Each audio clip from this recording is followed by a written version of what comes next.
Hello everyone, welcome to happy study zone. और आज की क्लास में हम देखने वाले हैं झारखंड एसआई 2017 में पूछे गए प्रीवियस ईयर के सारे क्वेश्चन। इससे पहले हमने सेट 1 का कंप्लीट एनालिसिस किया हुआ है, लिंक डिस्क्रिप्शन बॉक्स में है। और ये सेट 2 है और ये सेट 2 का पार्ट 3 है। इससे पहले हमने पार्ट 1 और पार्ट 2 में जनरल जीके के 30 क्वेश्चन, साइंस के 20 क्वेश्चन और झारखंड जीके का 30 क्वेश्चन डिस्कस कर लिया था। और आज हम डिस्कस करने वाले हैं मैथ और रीजनिंग के 40 क्वेश्चन। इससे पहले आपसे एक छोटा सा रिक्वेस्ट होगा कि अगर अभी तक आपने हमारे चैनल को सब्सक्राइब नहीं किया है तो प्लीज़ चैनल को सब्सक्राइब कीजिए और वीडियो को ज़्यादा से ज़्यादा दोस्तों को शेयर कीजिए। चलिए शुरू करते हैं आज की क्लास।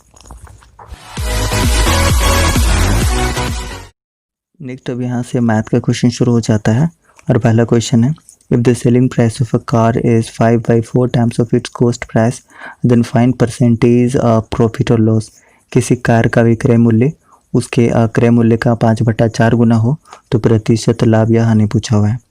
देखिए यहाँ पे विक्रय मूल्य दिया हुआ है, यानी कि एसपी दिया हुआ है। क्या दिया हुआ है? क्रय मूल्य का 5/4 गुना। क्रय मूल्य यानी कि सीपी मान लेते हैं, 5/4 गुना दिया हुआ है।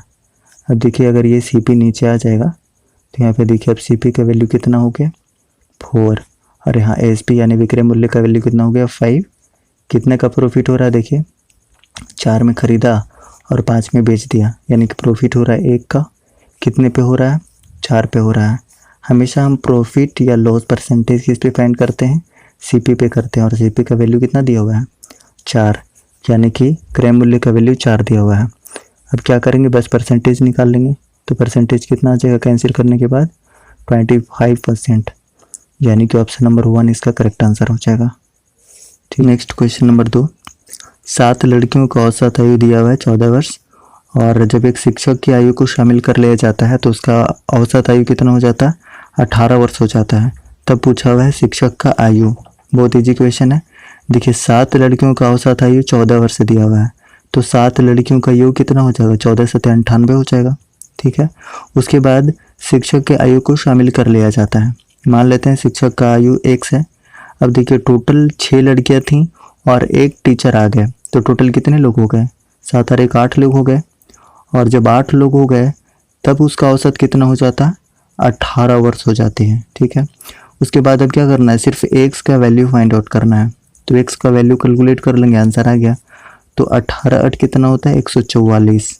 ठीक है, और 98 को कर देंगे इसमें माइनस, कितना आ जाएगा? 46 आ जाएगा। यानी कि इसका करेक्ट आंसर क्या हो जाएगा? 46 ईयर्स, यानी कि ऑप्शन नंबर 1 इसका करेक्ट आंसर हो जाएगा। नेक्स्ट अब क्वेश्चन नंबर 3 देखते हैं, जिसमें के का वैल्यू फाइंड आउट करना है। इतना दिया हुआ है। अगर हम 31 25 को ब्रेक करके लिखें तो कितना लिख सकते हैं? इसको हम लिख सकते हैं 5 की पावर 5 और ये पावर में जो कि है वो मल्टीप्लाई हो जाएगा, यानी कि हम इसको इतना के बराबर लिख सकते हैं। उसके बाद 1/125 को क्या लिख सकते हैं? 5 का पावर 3 लिख सकते हैं। और एक फॉर्मूला आपको पता होगा कि अगर 1 का पावर n है और अगर 1 यहाँ से रिमूव करना है तो इसका पावर -1 हो जाता है। अभी इसका पॉजिटिव में है, जब इसको हम पलट देते हैं तो निगेटिव में हो जाता है, यानी कि इसका वैल्यू कितना हो जाएगा? Equal to 5 to the power -3 हो जाएगा। यानी हम कह सकते हैं यहाँ पे कि 5 के power 5k equal to 5 to the power -3 हो जाएगा। देखिए दोनों का बेस सेम है तो इसको इक्वेट कर देंगे, k का वैल्यू आ जाएगा। तो जब 5k इक्वल टू -3 लिखेंगे तो k का वैल्यू कितना आ जा रहा है? -3/5, यानी ऑप्शन नंबर 1 इसका करेक्ट आंसर हो जाएगा। Next 4 number question, what will be the fourth proportional.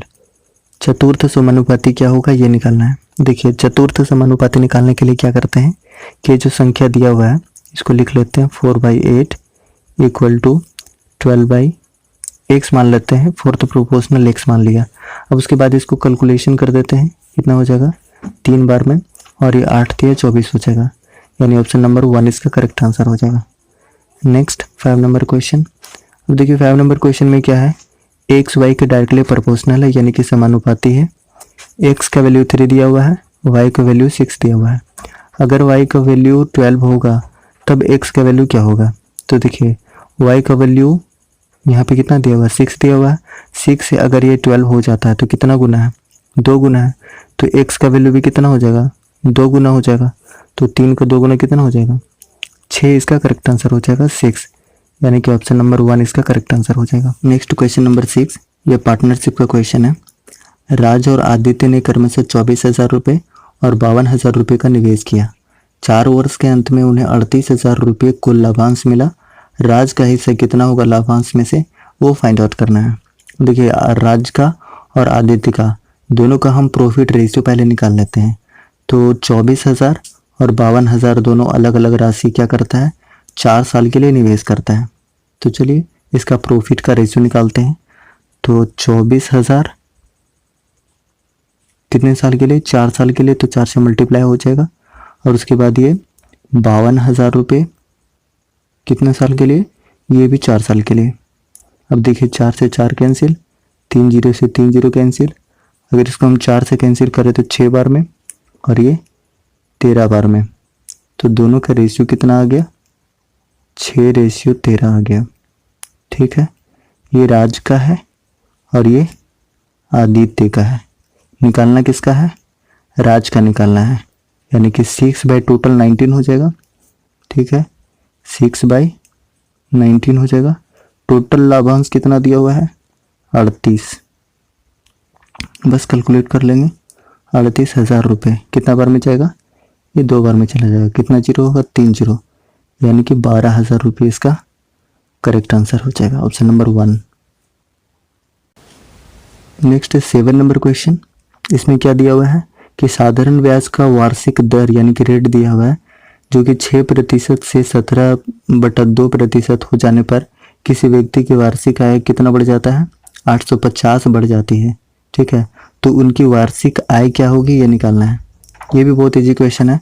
देखिए कितना का अंतर हो जा रहा है, 17/2 का मतलब कितना हो गया, 8.5, और 8.5 में से 6% माइनस होगा तो कितना हो जाएगा, 2.5% है ना, 2.5 हो जाएगा। और इसी का वैल्यू कितना दिया हुआ है, 850 दिया हुआ है। बस 100% का वैल्यू निकाल लेंगे, आंसर आ जाएगा। तो 100% का वैल्यू निकालने के लिए क्या करेंगे, इंटू यहाँ 100 हो जाएगा और 2.5 हो जाएगा। ठीक है, यहाँ से पॉइंट हटाएंगे, एक और जीरो प्लेस करेंगे, तो कितना बार में कट जाएगा, 25 चौके 100, यानी कि 40। इसी को गुणा कर लेंगे, आंसर आ जाएगा। देखिए डबल जीरो और कितना, 5 चौके 20 जीरो, उसके बाद 8 चौके 32 और 2 34, यानी कि ऑप्शन नंबर 1 इसका करेक्ट आंसर हो जाएगा। Next 8 number question. इसमें वैल्यू फाइंड आउट करना है, बस कैलकुलेशन कर देंगे, आंसर आ जाएगा। देखिए इसको कैलकुलेट करते हैं, तो 56, 6, 49, 5, 4 और उसके बाद 7, 5, 12, ये इतना आ गया। उसके बाद देखिए ये माइनस कर लेते हैं। ठीक है, कितना हो जाएगा, 25, 5, 35 और 2 37, है ना। इसको माइनस करेंगे तो कितना हो जाएगा, माइनस करने के बाद हो जाएगा 1, 7 और ये 8, यानी कि 871 हो गया। अब इसको भी कैलकुलेट कर लेते हैं, ये कितना हो जाएगा, 13 को 6 से मल्टीप्लाई करेंगे 78, 78 का 8 और 13, 7, 20, यानी 20.8 हो गया। इसको क्या करेंगे, इसको ऐड कर देंगे 871 में, 871 में ऐड कर देते हैं 20.8 को। ऐड करने के बाद कितना आ जा रहा है, देखिए 8, 1, 9, 8, यानी ऑप्शन नंबर 1 इसका करेक्ट आंसर हो जाएगा। नेक्स्ट देखते हैं 9 नंबर क्वेश्चन। क्या है, अभिमन्यु किसी कार्य को अकेला 8 दिनों में समाप्त कर सकता है, रजनीश उसी कार्य को 12 दिन में समाप्त कर सकता है। यदि दोनों ने एक साथ मिलकर कार्य करना शुरू किया तो कार्य कितने दिन में समाप्त हो जाएगा। बहुत इजी क्वेश्चन है। देखिए अभिमन्यु कितना दिन में करता है, 8 दिन में, और उसी कार्य को और कौन करता है, रजनीश करता है। रजनीश कितना दिन में करता है, 12 दिन में। दोनों का एलसीएम कितना हो जाएगा, 24 हो जाएगा। ये तो कितना दिन में करता है वो दिया हुआ है, कैपेसिटी निकाल लेते हैं। तो कैपेसिटी कितना निकल जाएगा, 8 × 24, इसका A का कैपेसिटी 3 आ गया और 12 का कैपेसिटी 2 आ गया, 12 दूनी 24, 2 आ गया। अब हमारे पास टोटल वर्क कितना है, टोटल वर्क 24 है और यहाँ पे कैपेसिटी टोटल मिला के कितना हो जाएगा, 5 हो जाएगा, यानी कि 24/5 इसका करेक्ट आंसर हो जाएगा। ऑप्शन नंबर 1 इसका करेक्ट आंसर हो जाएगा। Next 10 number question. क्या दिया हुआ है, सूरज किसी काम को अकेले 6 दिनों में समाप्त कर सकता है। उसने उस कार्य को 3 दिनों तक किया और शेष कार्य राजू ने 14 दिन में समाप्त किया। राजू इस कार्य को अकेले कितने दिनों में समाप्त कर सकता था। अब देखिए ये भी बहुत ईजी क्वेश्चन है। अगर हम राजू का कार्य निकालने कितना हो जाएगा, 1/6 हो जाएगा। और ये कितना करता है, 3 दिन तक करता है, यानी कि 1/2 कार्य कौन कर दिया, राजू कर दिया। अब शेष कार्य को राजू कितना दिन में कर रहा है, 14 दिन में। और हमारे पास शेष काम कितना बचा, एक तो राजू कर दिया 1/2, एक में 1/2 राजू कर दिया, तो क्या बचा, 1/2 बचा हुआ है। अब यही 1/2 14 दिन के बराबर हो गया, तो एक टोटल वर्क इसका कितना निकल जाएगा, 28 निकल जाएगा, यानी कि 28 इसका करेक्ट आंसर हो जाएगा, ऑप्शन नंबर 1। ठीक है, बहुत ईजी क्वेश्चन है। पहले हमने क्या किया कि सूरज का हमने निकाल लिया कैपेसिटी, तो 1/6 हो गया, ये 3 दिन तक करता है। ठीक है, यानी कि इसने काम कितना किया, 1/2 किया। ठीक है, टोटल अगर हम कार्य को 1 मानते हैं और 1/2 इसने कर दिया, तो शेष काम अब कितना है, शेष काम अब 2 है। तो सिर्फ आधे काम को ये कितना दिन में कर रहा है, 14 दिन में कर रहा है। तो पूछ रहा है कि अकेले पूरा काम को, यानी कि एक टोटल काम को करने में कितना लेगा, तो ये 2 इधर मल्टीप्लाई हो जाएगा, यानी कि 28 हो जाएगा। ऑप्शन नंबर 1 इसका करेक्ट आंसर है। नेक्स्ट 11 नंबर क्वेश्चन, यदि कोई रेलगाड़ी जिसकी लंबाई 1 मीटर है किसी खंभे को T1 सेकंड में तथा किसी P मीटर लंबे प्लेटफॉर्म को T2 सेकंड में पार करती है, तो प्लेटफॉर्म की लंबाई इक्वल टू क्या होगा, ये बताना है। अब देखिए इसमें करेंगे क्या, एक चीज़ समझते हैं सबसे पहले कि खंभा यानी कि पोल का डिस्टेंस हमेशा 0 माना जाता है। यानी कि यहाँ पे जो एक्चुअल डिस्टेंस होगा, जो ट्रेन यानी कि रेलगाड़ी जो अपना खुद का लेंथ तय करेगी, वही उसका लेंथ होगा। ठीक है, तो एक एक करके देखते हैं। पोल के केस में सबसे पहले देखते हैं कि लेंथ क्या होगा। तो यहाँ पे पोल के केस में लेंथ कितना हो जाएगा, 1 मीटर। टाइम कितना हो जाएगा, T1। स्पीड कितना हो जाएगा, बस 1/T1 हो जाएगा। ठीक है, क्योंकि 1 लेंथ है तो डिस्टेंस बाय टाइम। ये हो गया पहला केस। उसके बाद दूसरा केस में क्या था, प्लेटफॉर्म के केस में, कि वो ट्रेन का भी लेंथ तय करेगी और प्लेटफॉर्म का, यानी कि लेंथ दोनों का ऐड हो जाएगा। अगर हम लेंथ की बात करें तो 1 अपना ट्रेन का और प्लेटफॉर्म का लेंथ मान लेते हैं P। ठीक है, तो ये लेंथ हो गया। टाइम कितना दिया हुआ है, देखिए अब T2 दिया हुआ है, तो ये T2 हो गया। और दोनों का ही स्पीड क्या होगा, इक्वल होगा, यानी कि इसका स्पीड और इसका स्पीड दोनों को इक्वेट कर देंगे, यानी कि 1/T1 इक्वल टू इतना हो जाएगा। ठीक है, चलिए इसी को इक्वेट कर लेते हैं। तो क्या था, 1/T1 इक्वल टू 1 + P/T2। और यहाँ किसका वैल्यू पूछा हुआ है, P का वैल्यू फाइंड आउट करना है। तो चलिए इधर ये आ जाएगा, तो कितना हो जाएगा, 1/P इक्वल टू T2/T1। ठीक है, उसके बाद जब P का वैल्यू निकालेंगे तो 1 फिर से कहाँ जाएगा, इधर -1 में हो जाएगा। और इसको जब कैलकुलेट करेंगे तो एलसीएम कितना ले लेते हैं, T1 ले लेते हैं। उसके बाद ये कितना हो जाएगा, T2 - 1 हो जाएगा, यानी कि T1। और यही इसका करेक्ट आंसर है, यानी कि ऑप्शन नंबर 1 इसका करेक्ट आंसर हो जाएगा।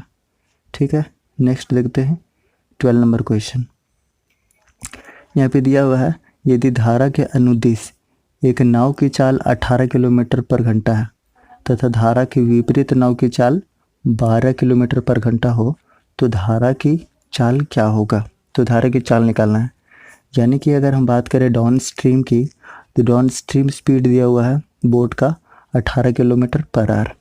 ठीक है, यानी हम अगर मान लेते हैं बोट का और इसका मान लेते हैं स्ट्रीम का मान लेते हैं, तो टोटल कितना हो जाएगा, 18 kilometre per hour.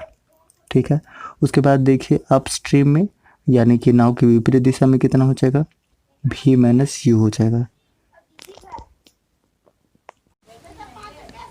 Next 12 number question, यदि धारा के अनुदिश नाव की चाल 18 किलोमीटर पर घंटा तथा धारा की विपरीत नाव की चाल 12 किलोमीटर पर घंटा हो, तो धारा की चाल क्या होगी, ये बताना है। यानी कि डाउन स्ट्रीम स्पीड दिया हुआ है 18 किलोमीटर पर आवर और अप स्ट्रीम स्पीड दिया हुआ है 12 किलोमीटर पर आवर, और इसका स्ट्रीम का स्पीड पूछा हुआ है। तो देखिए इससे पहले हम समझते हैं कि डाउन स्ट्रीम और अप स्ट्रीम का मतलब क्या है। अब देखिए मान के चलते हैं ये धारा है और ये नाव है। ठीक है, अगर ये धारा चल रही है और ये नाव है, ये दोनों ही अगर एक दिशा में होगा और धारा का भी दिशा इसी दिशा में है, तो क्या होगा, स्पीड बढ़ जाएगा। यानी अगर हम नाव का मान लेते हैं भी और धारा का मान लेते हैं U, तो क्या होगा अनुदिश यानी कि डाउन स्ट्रीम में हमेशा क्या हो जाएगा प्लस हो जाएगा स्पीड, ठीक है। लेकिन अगर हम बात करें कि धारा का स्पीड इधर से हो और नाव इधर से चल रहा हो, यानी दोनों ही अपोजिट हो, ठीक है, नाव ऐसे और धारा ऐसे, यानी दोनों अपोजिट हो गया। और जब अपोजिट होगा तो जो नाव का स्पीड है वो कम हो जाएगा, तो और नाव का स्पीड कम हो जाएगा यानी कि इसी को क्या कर रहे हैं अप स्ट्रीम कर रहे हैं, तब क्या होगा V माइनस यू होगा, यानी स्पीड कम हो जाएगा, ठीक है। तो क्या डाउन स्ट्रीम का दिया हुआ है, डाउन स्ट्रीम मतलब अनुदिश दोनों एक ही तरफ चलेगा स्पीड बढ़ेगा, यानी कितना दिया हुआ है 18 किलोमीटर दिया हुआ है। और अप स्ट्रीम यानी कि विपरीत दिशा में कितना दिया हुआ है घट जाएगा, कितना दिया हुआ है 12 दिया हुआ है। और किसका पूछा है धारा का, यानी कि U का वैल्यू पूछा हुआ है। अब इसी को कैलकुलेट कर लेंगे। अब देखिए यहाँ प्लस कर लेंगे, यहाँ माइनस कर लेंगे, यहाँ माइनस कर लेंगे, ये तो कैंसिल हो जाएगा क्योंकि फाइनली हमें U का वैल्यू ही निकालना है। तो 2U इक्वल टू कितना हो जाएगा, माइनस करेंगे तो 6 हो जाएगा, यानी कि U का वैल्यू निकल के कितना आ गया 3 आ गया, ठीक है। U का वैल्यू 3 आ गया और 3 इसी का करेक्ट आंसर है, यानी कि ऑप्शन नंबर 1 करेक्ट आंसर हो जाएगा। नेक्स्ट 13 नंबर क्वेश्चन क्या दिया हुआ है, इसमें बस कैलकुलेट करना है आंसर आ जाएगा। देखिए क्या दिया हुआ है 80, 85% मतलब 100, फिर से 60% मतलब 100 और 30% मतलब फिर से 100। कैंसिल कर देते हैं जीरो को, 1 0 से 1 0, 1 0 से 1 0, 1 0 से 1 0। अब ये 17 25 85 और ये 5 दूनी 10 और ये फिर 3 बार में, ठीक है। तो कितना हो जाएगा 3 3 9, ये 9 हो गया और 17 9 कितना हो जाता है 153। 153 को क्या करेंगे 8 से मल्टीप्लाई कर लेते हैं, कितना हो जाएगा 8 3 24 के 4 और उसके बाद 8 25 40 और 2 42, यानी कि 4 12 दशमलव कितना संख्या बाद 2 संख्या बाद, ठीक है, यानी कि 12.24 इसका करेक्ट आंसर हो जाएगा, यानी कि ऑप्शन नंबर 1 इसका करेक्ट आंसर हो गया। नेक्स्ट 14 नंबर क्वेश्चन, एक संख्या को 50 से गुना करने के बजाय गलती से 50 से विभाजन कर दिया जाता है, इस गलती के कारण परिणाम में प्रतिशत परिवर्तन ज्ञात कीजिए। देखिए ऐसे क्वेश्चन को सॉल्व करने के लिए क्या करते हैं 50 से गुना करना था और उसने 50 से भाग दे दिया, ठीक है, कितना पे 50 पे, 100 पे कितना, बस आ जाएगा आंसर। देखिए कैलकुलेट करते हैं इसको, कितना हो जाएगा, इसको हम कैलकुलेट करें तो कितना हो जाएगा 2500 में 1 माइनस हो जाएगा 2499 हो जाएगा, ठीक है, डिवाइडेड बाई कितना हो जाएगा ये 50 और इसके नीचे हम 1 मान लेते हैं तो ये भी रिवर्स हो जाएगा, यानी ये भी हो जाएगा 1/50 और इंटू 100 हो जाएगा, यहाँ पे इंटू 100 भी हो जाएगा। अब इसको कैलकुलेट करेंगे तो कितना हो जाएगा 1 0 से 1 0, 1 0 से 1 0, यानी कि टोटल कितना बचा 2499/25। इसको सॉल्व कर लेते हैं, कितना आया था 2499/25, इसको सॉल्व कर लेते हैं तो 25 9 225, फिर से कितना बचा देखिए 249 में 225 माइनस करेंगे तो कितना बच जाएगा 4 2, फिर से 149 बच के फिर से 9 बार में जाएगा। देखिए दशमलव के बाद कोई नंबर नहीं दिया हुआ है, डायरेक्ट 99 आंसर दिया हुआ है, तो लगभग 99% यानी कि 99% इसका करेक्ट आंसर हो जाएगा, यानी कि ऑप्शन नंबर 1 इसका करेक्ट आंसर है। Next 15 number question, a fruit seller had some apples, he sells 60% apples and still has 2800 apples and the total number of apples originally he had। एक फल विक्रेता के पास कुछ सेब थे, वह 60% बेच देता है और अभी भी 2800 सेब बचे हुए हैं। मूलतः उस फल वाले के पास कुल कितने फल थे, कुल कितने सेब थे ये बताना है। अब देखिए यहाँ पे क्या दिया हुआ है कि 60% फल उसने बेच दिया, ठीक है, 60% बेच दिए तो बचे कितने 40% बचे, और जो बचे हुआ वैल्यू ये दिया हुआ है, यानी 40% का वैल्यू दिया हुआ है 2800, तो बस 100% का वैल्यू निकाल लेना है, तो कितना हो जाएगा 2800 इंटू 100 डिवाइडेड बाई 40, कैलकुलेट कर लेंगे आंसर आ जाएगा। देखिए 0 0 कितना बार में 70 बार में चला जाएगा, कैलकुलेट करेंगे 7000 आ रहा है, ठीक है, यानी कि ऑप्शन नंबर 1 इसका करेक्ट आंसर हो जाएगा। नेक्स्ट 16 नंबर क्वेश्चन, एक बैग में 25 पैसे के 800 सिक्के और 50 पैसे के 1600 सिक्के हैं। यदि 25 पैसे के 13% और 50 पैसे का 28% सिक्के को निकाल दिया जाता है। तो बैग से निकाले गए पैसे के प्रतिशत की गणना करना है।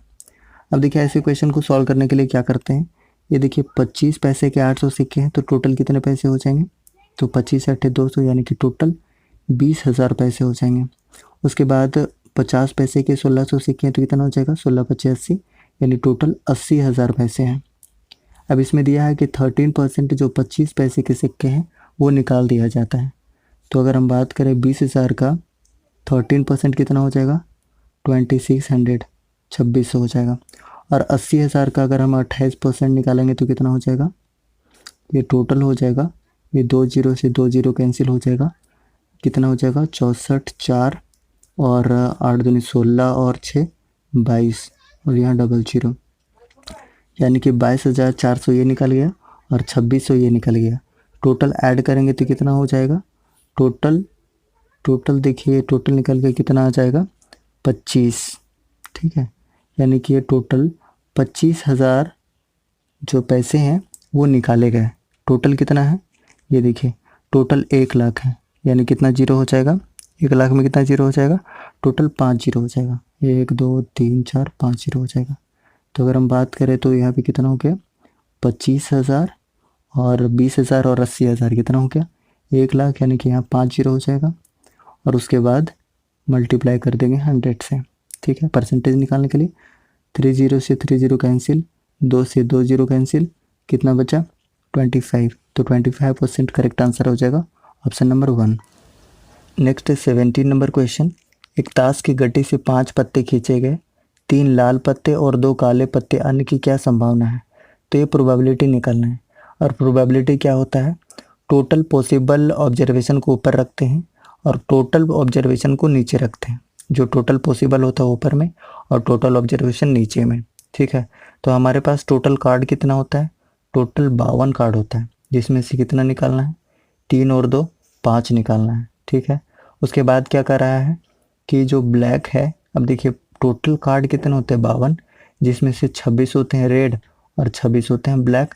अब 26 में से कितना निकालना है 3 निकालना है रेड और 26 में से 2 क्या निकालना है 2 निकालना है ब्लैक, ठीक है। तो अब देखिए यहाँ पे क्या हो जाएगा, और अगर एंड से जुड़ा हुआ है तो हमेशा बीच में इंटू हो जाता है, यानी कि 26C3 इंटू 26C2 यानी कि ऑप्शन नंबर 1 इसका करेक्ट आंसर हो जाएगा। आने की संभावना क्या है।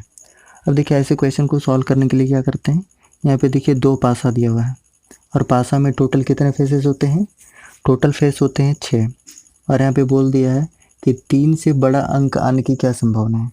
तो सबसे पहले पासा में क्या होगा, 3 से बड़ा संख्या कौन कौन सा हो जाएगा 4 5 6 और दूसरा पासा में 3 से बड़ा कौन कौन सा हो जाएगा, सेम होगा यही 4 5 6 हो जाएगा, ठीक है। उसके बाद पूछ रहा है कि दूसरे पासा में 3 से बड़ा अंक आने की क्या संभावना है। अब देखिए हमारे पास टोटल कितनी संभावना है, पहला पासा में इतना है और पहला पासा में इतना है, यानी 3 यहाँ है 3 यहाँ है, टोटल संभावना कितना है, टोटल 6 है। लेकिन पूछा किसका है, दूसरा का पूछा है और दूसरा में टोटल पॉसिबल कितना है 1 2 3, तो 3 टोटल पॉसिबल है और टोटल हमारे पास 6 है, तो 3 पॉसिबल है और टोटल 6 है। जब इसको कैलकुलेट करेंगे तो कितना आ जाएगा 1/2, यानी कि ऑप्शन नंबर 1 इसका करेक्ट आंसर हो जाएगा। नेक्स्ट 19 नंबर क्वेश्चन, 10x = 12/5 दिया हुआ है, sin x × cos x का वैल्यू फाइंड आउट करना है। ये बहुत ईजी क्वेश्चन है। 10x = 12/5 दिया हुआ है, यानी कि p/b दिया हुआ है, h पता नहीं है, ट्रिपलेट से हम जान सकते कि इसका कितना हो जाएगा वैल्यू 13 हो जाएगा, ठीक है। sin x = क्या होता है p/h, तो p कितना है 12 और h कितना निकला है 13, ठीक है। उसके बाद फिर कितना है cos x = क्या होता है b/h, b का वैल्यू कितना है 5, तो 5/13 हो जाएगा, 5/13 कैलकुलेट करेंगे तो कितना हो जाएगा, देखिए 12 25 60 और 13 को 13 से करेंगे तो 169, यानी कि ऑप्शन नंबर 1 इसका करेक्ट आंसर हो जाएगा। नेक्स्ट 20 नंबर क्वेश्चन, एक घोड़ा एक खंभे से एक रस्सी के सहारे बंधा है, घोड़ा रस्सी को सीधा रखते हुए एक वृत्तीय कक्ष में घूमता है, जब ये 35 मीटर की दूरी तय करता है तो केंद्र पर 60 डिग्री का कोण बनाता है, रस्सी की लंबाई क्या है। अब देखिए यहाँ पे कह रहा है कि अगर ये 60 डिग्री का कोण यहाँ पे बना रहा है तो ये डिस्टेंस यहाँ पे कवर कर रहा है 35 मीटर, ठीक है। अगर हम बात करें टोटल डिस्टेंस की, अगर ये टोटल डिस्टेंस कवर करेगा तो यहाँ पे एंगल कितना बनाएगा 360 डिग्री, और ये 60 डिग्री का कितना गुना है 6 गुना है, तो ये भी 6 गुना हो जाएगा, यानी कि 210 मीटर क्या हो जाएगा वृत्त का परिधि, ठीक है। और यहाँ पे त्रिज्या निकालना है, यानी कि रस्सी का लंबाई निकालना है, तो आसानी से हम त्रिज्या निकाल सकते हैं। अब देखिए परिधि क्या होता है 2πr, यानी कि 2/7 into r equal to 210 metre हो जाएगा। अब इसको जब हम आर का वैल्यू कैलकुलेट करेंगे तो आंसर आ जाएगा, तो क्या हो जाएगा 210 इंटू 7 डिवाइडेड बाई 2 इंटू 22। अब देखिए इसको अगर हम काटते हैं तो कितना बार में काट सकते हैं 105 बार में कट जाएगा, और जब 22 से काटेंगे तो 22 चौके 88.772 बार में कट जाएगा, ठीक है। और जब इसको और 7 से मल्टीप्लाई करेंगे तो करेक्ट आंसर क्या आ जाएगा 33.4 मीटर, इसका करेक्ट आंसर आ जाएगा, ठीक है। कैलकुलेशन आप करके देख लीजिएगा, आंसर आ जाएगा। अब यहाँ से रीजनिंग का क्वेश्चन शुरू हो जाता है, और पहला क्वेश्चन है find the best alternative that completes the following series. अब एल को 50 लिखा जाता है रोमन में, तो सी को रोमन में क्या लिखा जाता है 100, करेक्ट आंसर हो जाएगा ऑप्शन नंबर 4।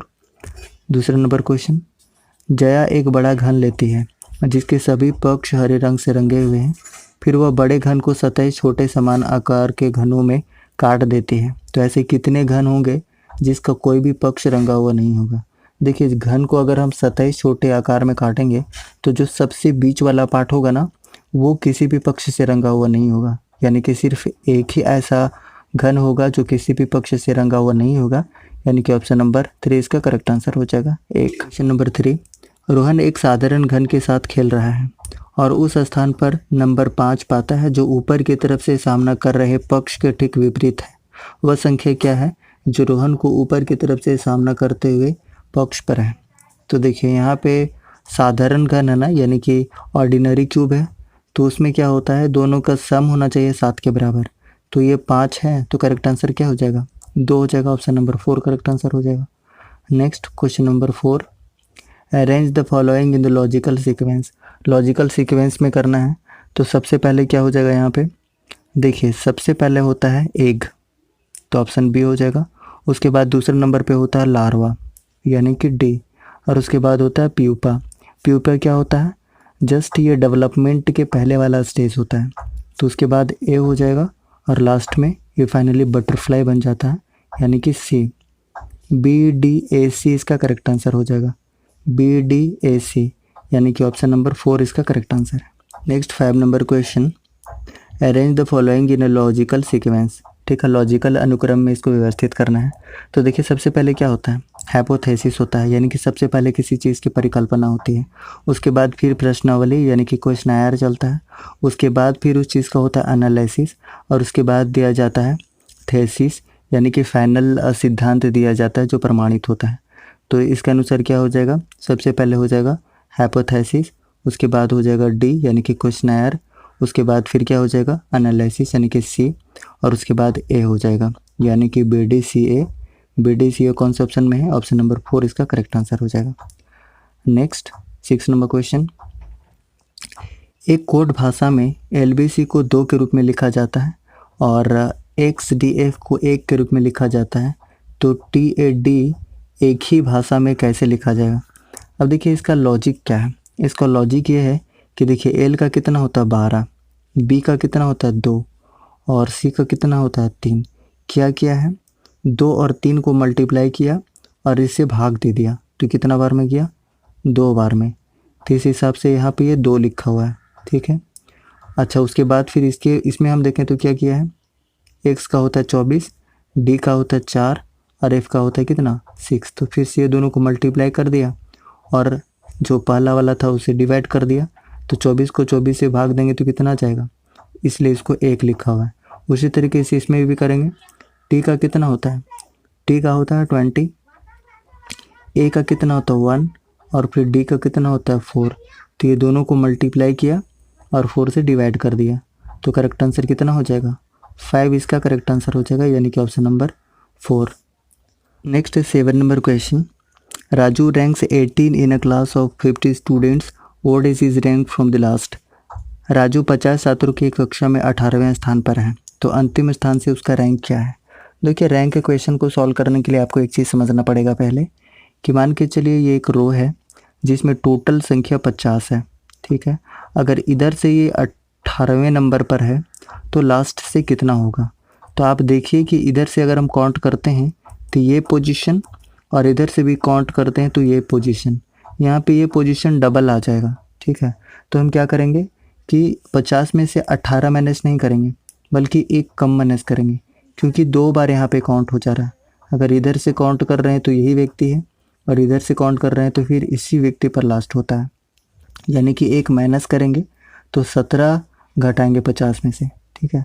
तो 50 में से 17 माइनस होगा तो कितना बचेगा, 33 इसका करेक्ट आंसर हो जाएगा, ऑप्शन नंबर 1 इसका करेक्ट आंसर हो जाएगा। या फिर एक फॉर्मूला भी यूज़ करते बहुत सारे लोग, कि total equal to left plus right minus 1। Ultimately वही हो जाता है कि देखिए टोटल कितना दिया हुआ है, 50 टोटल दिया हुआ है, ठीक है। उसके बाद देखिए लेफ्ट या राइट में से एक दिया हुआ रहेगा, और फिर क्या करेंगे, एक माइनस करेंगे तो राइट निकल जाएगा, है ना। तो 17, देखिए 50 में फिर 17 माइनस करेंगे तो कितना आ रहा है, 33 आंसर आ रहा है, ठीक है। Next 8 number question.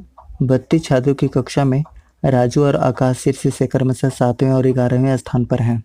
कक्षा में नीचे से उनका रैंक क्या होंगे। अब देखिए सेम कंसेप्ट को अप्लाई करना है जैसे कि हमने क्वेश्चन नंबर 7 में किया था। अब देखिए टोटल यहाँ 32 छात्र दिए गए, राजू का निकालना है तो क्या करेंगे, एक माइनस करेंगे, यानी कि 6 माइनस करेंगे, इसमें से कितना हो जाएगा, 26वां स्थान पर कौन हो जाएगा, राजू हो जाएगा। अच्छा उसके बाद ये 11वें स्थान पर है कौन, आकाश। तो आकाश का कैसे निकल जाएगा, 32 टोटल है, फिर से एक कम करेंगे, 11 में से एक कम यानी कि 10 हो जाएगा, माइनस करेंगे कितना आ जाएगा, 22, यानी कि ऑप्शन नंबर 1 इसका करेक्ट आंसर हो जाएगा। Next 9 number question. 9 number question भी सेम कंसेप्ट पर आधारित है। देखिए राम 40 लड़कों की एक पंक्ति में दाहिने छोर से कितना है, 15वें स्थान पर है, तो बाएं छोर से उसका स्थान क्या होगा। तो बस टोटल कितना है 40, लेफ्ट या राइट कितना दिया हुआ है, राइट दिया हुआ है 15, लेफ्ट निकालना है -1, बताया ना वही कंसेप्ट को यूज़ करना है। तो 15 में से एक माइनस करना है, कितना हो जाएगा 14, 26 इसका करेक्ट आंसर हो जाएगा, ठीक है, यानी कि option number 3। Next question number 10। और देखिए क्वेश्चन नंबर 10 में भी सेम क्वेश्चन करना है, ठीक है। तो देखिए बार बार रैंकिंग का क्वेश्चन 3-4 क्वेश्चन एक ही सेट में पूछा हुआ है, ठीक है, तो काफ़ी इंपॉर्टेंट टॉपिक है। तो देखिए यहाँ पे 49 छात्र टोटल हैं, फिर से एक कम करके माइनस कर देना है। तो 49 में कितना माइनस करेंगे, एक कम, यानी कि 19 माइनस करेंगे तो कितना आंसर हो जाएगा 30, ऑप्शन नंबर 1 इसका करेक्ट आंसर हो जाएगा। 11 नंबर क्वेश्चन, और इसमें क्या करना है, इसका वैल्यू निकालना है। अब देखिए यहाँ पे 16 है, पी का क्या मतलब है, देखिए पी का मतलब है प्लस, तो प्लस हो जाएगा 24, ठीक है। उसके बाद फिर क्या है, एम, एम का क्या मतलब है भाग, तो यहाँ पे डिवाइडेड हो जाएगा। और उसके बाद फिर क्या है 8, क्यू का क्या मतलब है माइनस, तो माइनस हो जाएगा। क्यू के बाद है 6, और एम का क्या मतलब है डिवाइड, तो ये डिवाइड हो जाएगा। और उसके बाद है 2, और एल का क्या मतलब है इनटू, तो यहाँ फिर से इनटू दे देंगे। अब इसी को कैलकुलेट कर लेंगे, आंसर आ जाएगा। इसको कैलकुलेट करेंगे कितना आ जाएगा 3, और ये कितना आ जाएगा, ये भी 3, तो 16 और 3 19 हो गया, ठीक है। और ये 3 3 9 हो जाएगा, यानी कि 19 में से 9 माइनस होगा कितना बचेगा 10, इसका करेक्ट आंसर हो जाएगा, यानी ऑप्शन नंबर 3 इसका करेक्ट आंसर है। Next 12 number question. इसमें देखिए इसका वैल्यू फाइंड आउट करना है। देखिए सबसे पहले क्या दिया है 27, प्लस का मतलब है डिवाइड, तो यहाँ पे डिवाइड आ जाएगा। उसके बाद 3, डिवाइड का मतलब है इंटू, तो यहाँ पे इंटू आ जाएगा। उसके बाद 4, फिर देखिए माइनस का मतलब क्या है प्लस, तो यहाँ पे प्लस आ जाएगा 8, इंटू का मतलब माइनस है तो माइनस आ जाएगा कितना 12। अब देखिए इसको सॉल्व करेंगे तो कितना हो जाएगा, ये हो जाएगा 9, ठीक है, ये पूरा वैल्यू हो गया 9, और ये कितना हो जाएगा 9 4 से 36, ठीक है। इसको माइनस करेंगे तो -4, यानी कि टोटल कितना आ रहा है 32, इसका करेक्ट आंसर है, यानी कि ऑप्शन नंबर 1 32। के बाद है 3, माइनस का मतलब है प्लस, तो यहाँ प्लस हो जाएगा। उसके बाद 25, और प्लस का क्या मतलब है, प्लस का मतलब है माइनस, ठीक है, माइनस हो जाएगा। उसके बाद फिर क्या है 20, और इक्वल टू का मतलब क्या है डिवाइड, और इंटू का क्या मतलब है, इंटू का मतलब है इक्वल टू। देखिए यहाँ पे इक्वल टू है तो यहाँ पे इक्वल टू 39। अब इसको सॉल्व कर लेते हैं। देखिए ये 20 डिवाइड हो जाएगा, ये 1 हो जाएगा, और 25 में 1 माइनस हो जाएगा, कितना हो जाएगा 24, और ये 15, यानी कि ये 24 और 15 कितना 39 आ रहा है, और इक्वल टू 39 है, यानी ऑप्शन 4 को ये सेटिस्फाइड कर रहा है। तो करेक्ट आंसर क्या हो जाएगा, ऑप्शन नंबर 4 इसका करेक्ट आंसर हो जाएगा। नेक्स्ट 14 नंबर क्वेश्चन, इसमें भी क्या करना है, सॉल्व करना है। ये भी काफ़ी इजी क्वेश्चन है। देखिए 14 है, उसके बाद एन का मतलब क्या है डिवाइड, तो यहाँ पे डिवाइड दे देंगे। उसके बाद है 2 के बाद फिर क्या है एल का क्या मतलब है, एल का मतलब है इनटू, तो यहाँ पे इनटू आ जाएगा। फिर क्या है 7, और पी का मतलब क्या है माइनस, तो यहाँ फिर से दे देंगे माइनस, और उसके बाद है 25, और एम का मतलब क्या है प्लस, तो यहाँ पे हो जाएगा प्लस और 1। अब देखिए इसको सॉल्व कर लेते हैं। जब सॉल्व करेंगे तो कितना हो जाएगा 7 हो जाएगा, और 7 को 7 से मल्टीप्लाई करेंगे कितना हो जाएगा 49 हो जाएगा, और इसको सॉल्व करेंगे कितना हो जाएगा -24 हो जाएगा। यानी करेक्ट आंसर क्या आ जा रहा है 25, इसका करेक्ट आंसर आ रहा है। नेक्स्ट 15 नंबर क्वेश्चन, इसमें क्या दिया है, एक कोड भाषा में यदि पी को 7 लिखा जाता है, जेड को 9, एम को 5, जेड को 8, एल को 2 और टी को 1 लिखा जाता है, तो इसको क्या लिखा जाएगा ये पूछा हुआ है। अब देखिए बहुत इजीली इसको बना सकते हैं। देखिए क्या करेंगे, सबसे पहले लास्ट से चेक करना शुरू करते हैं, ठीक है। अब देखिए हमारे पास क्या है, लास्ट में एम है, देखिए इसके लास्ट में एम है, और एम को क्या लिखा जाता है 5 लिखा जाता है। तो देखिए सिर्फ 3 और 4 ऑप्शन है जिसके लास्ट में 5 है, यानी कि 1 और 2 ऑप्शन कैंसिल हो गया। अब यही 2 में आंसर होगा। उसके बाद देखिए जेड को क्या लिखा जाता है, जेड को लिखा जाता है 9, तो लास्ट में 5 और उसके बाद 9 कौन सा ऑप्शन में है, सिर्फ ऑप्शन नंबर 4 में है, यानी कि ऑप्शन नंबर 4 है इसका करेक्ट आंसर हो जाएगा। आगे चेक करने की आवश्यकता ही नहीं है। नेक्स्ट 16 नंबर क्वेश्चन, इसमें कोड भाषा में यदि ग्रीन को वाइट, वाइट को येलो, येलो को ब्लू, ब्लू को पिंक और पिंक को ब्लैक लिखा जाता है, तो दूध का रंग कैसे लिखा जाएगा। अब देखिए दूध का रंग क्या होता है वाइट, और वाइट को क्या बोला जाता है येलो, यानी कि येलो इसका करेक्ट आंसर हो जाएगा option number 4। Next 17 number question, यदि 30 जनवरी 2003 को गुरुवार था, तो 2 मार्च 2003 को कौन सा दिन होगा। अब ये कैलेंडर के क्वेश्चन है और काफ़ी इजी क्वेश्चन होते हैं ऐसे। अब देखिए इसको करेंगे क्या, अब जनवरी कितने दिन का होता है 31 दिन का, और यहाँ 30 दिन हो चुका है तो 1 दिन बचा हुआ है जनवरी।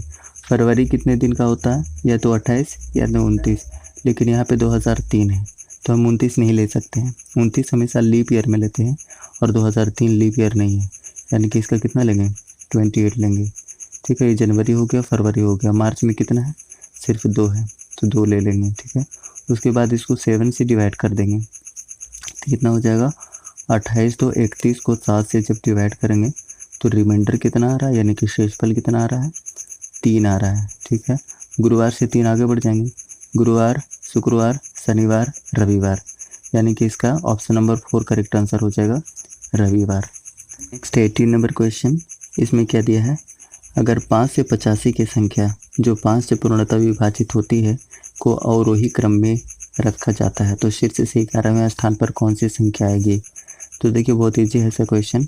अवरोही क्रम में, अवरोही क्रम मतलब क्या हो जाएगा कि घटते क्रम में, डिसेंडिंग ऑर्डर में, तो इसको हम अरेंज कर लेते हैं। कितना हो जाएगा 85, 80, 75, 70, 65, 60, 55, 50, 45, 40, 35, 30। क्या पूछा हुआ है शीर्ष से 11वें स्थान पर।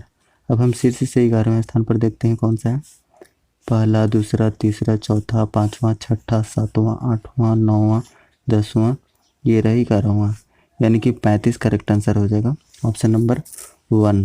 नेक्स्ट 19 नंबर क्वेश्चन, दिए गए विकल्प में से कौन सी अंक श्रृंखला उपयुक्त अनुक्रम को दर्शाती है। अब देखिए ऐसे क्वेश्चन को सॉल्व करने के लिए क्या करते हैं कि इसको अरेंज करना है, ठीक है, एक सीक्वेंस में अरेंज करना है। तो कैसे करेंगे, तो सबसे पहले क्या हो जाएगा, देखिए सबसे पहले होगा कि एक नवविवाहित जोड़ा होगा, ठीक है, न्यूली मैरिड कपल होंगे पहले, यानी कि ऑप्शन नंबर 3 पहले हो जाएगा, ठीक है। उसके बाद दूसरे नंबर पे कौन सा आ जाएगा, फिर उसका परिवार बनेगा तो 2 हो जाएगा। तीसरा नंबर पे क्या होगा, फिर वो जाति हो जाएगा, ठीक है। उसके बाद चौथे नंबर पे क्या हो जाएगा, चौथा ही हो जाएगा यानी कि क्लैन, तो 4 हो जाएगा। और उसके बाद लास्ट में क्या हो जाएगा, प्रजाति, यानी कि 5, यानी कि ऑप्शन नंबर 1 इसका करेक्ट आंसर हो जाएगा। नेक्स्ट 20 नंबर क्वेश्चन, निम्नलिखित श्रृंखला को तार्किक दृष्टि से व्यवस्थित करें। अब देखिए इसमें सबसे पहले क्या हो जाएगा, 1 हो जाएगा पहले नंबर पे, यानी कि पशु। उसके बाद फिर क्या हो जाएगा, उसके बाद हो जाएगा ऑप्शन नंबर 5, जिसको वर्टिब्रेट्स भी बोला जाता है। देखिए वर्टिब्रेट्स भी बोला जाता है 5 नंबर को, ठीक है। तो हम क्या लिख सकते हैं, सबसे पहले पशु, उसके बाद वर्टिब्रेट्स। देखिए अब इतना मिल गया, ऑप्शन चेक कर लेते हैं। ऑप्शन 2 में ही 1 के बाद 5 है, अब आगे चेक करने की आवश्यकता ही नहीं है, यानी कि ऑप्शन नंबर 2 ही इसका करेक्ट आंसर हो जाएगा। यानी इस वीडियो में हम लोगों ने टोटल 40 क्वेश्चन डिस्कस किया है। इससे पहले पार्ट 1 और पार्ट 2 का लिंक डिस्क्रिप्शन बॉक्स में दिया हुआ है, साथ ही साथ सेट 1 का कंप्लीट एनालिसिस भी डिस्क्रिप्शन बॉक्स में है। आपसे एक छोटा सा रिक्वेस्ट होगा कि अगर अभी तक आपने हमारे चैनल को सब्सक्राइब नहीं किया है तो प्लीज़ चैनल को सब्सक्राइब कीजिए और वीडियो को ज़्यादा से ज़्यादा दोस्तों को शेयर कीजिए। Thank you so much.